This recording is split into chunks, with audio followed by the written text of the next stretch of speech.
లవదీక సంఘస్థులు మాత్రమే, లవదీక ప్రాంతం వాడు. మూడవది, ఈ ప్రాంతం దేనికి ప్రసిద్ధి చెందిందంటే ఆ రోజుల్లో మెడిసినల్ స్కూల్ ఉండేది. మెడిసినల్ స్కూల్ అంటే ఎవరికైనా సరే కంటి సమస్యలు వస్తే ఆ కంటి సమస్యకు సంబంధించినటువంటి మందును ఈ ప్రాంతం నుంచి ఆసియా ఖండం అంతా కూడా పంపించేవాళ్ళండి ఆ రోజు. కాటిక రూపంలో దాన్ని కన్వర్ట్ చేసి, తెలుసు కదండి కాటిక రూపంలో దాన్ని కన్వర్ట్ చేసి దాని మీద సీలేసి ఆ ప్రాంతం వాళ్ళు ఆ చుట్టుపక్కల ఉన్నటువంటి ప్రదేశాలకి కంటికి సంబంధమైన జబ్బు వస్తే ఆ జబ్బుకి మెడిసిన్ లవదీక ప్రాంతంలో మాత్రమే దొరికేది. మీరు అర్థం చేసుకోండి, ఎక్కడా దొరికిన మందు మీ ప్రాంతంలో దొరుకుతూ ఉన్నప్పుడు అనేకులు మీ ప్రాంతానికి వస్తారు.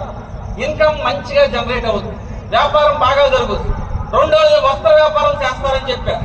వస్త్రాలు నేయటం వచ్చు, ఎంతగా వచ్చు అంటే ఆ రోజులో రోమా చక్రవర్తి కూడా ఆయనకి ఏదైనా అతి ప్రాముఖ్యమైనటువంటి వస్త్రం కావాలంటే లవదీక ప్రాంతం నుంచే పట్టుకెళ్ళేవాడు.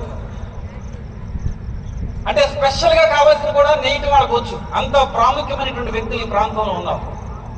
ఆల్రెడీ నేను చెప్పాను, బంగారం వ్యాపారం బాగా చేసేవాళ్ళు. ఈ మూడిట్లకి కూడా లవదీక ప్రాంతము చాలా పటిష్టమైనటువంటి ప్రాంతం.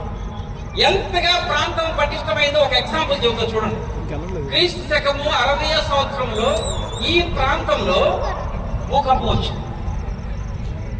భూకంపం వస్తే ఎవరికైనా సపోజ్ ఇక్కడ రావాలని కదా, ఏదైనా ప్రాంతంలో భూకంపం వస్తే ఆ ప్రాంతాన్ని పాలిస్తున్న నాయకులు కానీ అధికారులు కానీ వచ్చి